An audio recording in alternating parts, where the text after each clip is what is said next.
സോപാനത്തിനപ്പുറത്ത് ഭഗവാന്റെ ശ്രീകോവിൽ.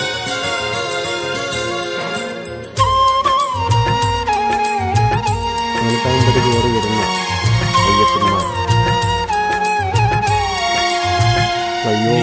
చూడగనేనుండగలనా నీ కొండకు రాకుండగలనా ఈ దేహం నీదు ప్రసాదం నా ప్రాణం నీ ఉపకారం నా ప్రాణం నీ ఉపకారం నిన్ను చూడగనేనుండగలనా నీ కొండకు రాకుండగలనా ఈ దేహం నీదు ప్రసాదం నా ప్రాణం నీ ఉపకారం నా ప్రాణం నీ ఉపకారం.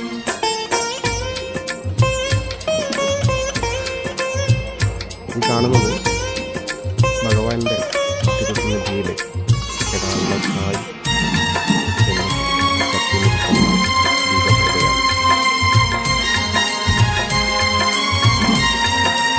തത്വമസി എന്ന വാക്കിനാൽ ഓരോ മണികണ്ഠന്മാരെയും ഓരോ അയ്യപ്പന്മാരെയും മാളികപ്പുറങ്ങളെയും സ്വീകരിക്കുന്ന പുണ്യമായ സന്നിധി ഭഗവാന്റെ തിരുസന്നിധിയായ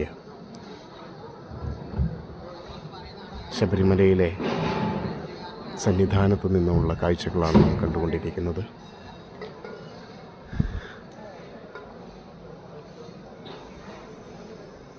അയ്യനായ മഹാവിഷ്ണുവിൻ്റെയും അപ്പനെന്ന പരമേശ്വരൻ്റെയും തേജോരൂപങ്ങൾ ചേർന്ന പരമാത്മ ചൈതന്യം സാക്ഷാൽ ശ്രീധർമ്മശാസ്താവ് അയ്യനയ്യപ്പൻ കുടികൊള്ളുന്ന പവിത്ര സന്നിധി.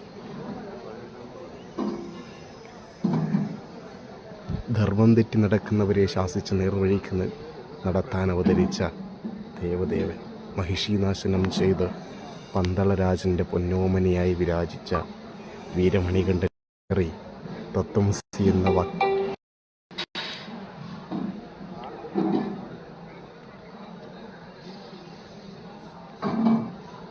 41 ദിവസത്തെ വ്രതമെടുത്ത് മുദ്രയണിഞ്ഞ് കറുപ്പുടുത്ത അയ്യപ്പന്മാർ ഇരുമുടിയേന്തി അപ്പാച്ചിമേടും നീലിമലയും താണ്ടി ശരം കുത്തിയാൽ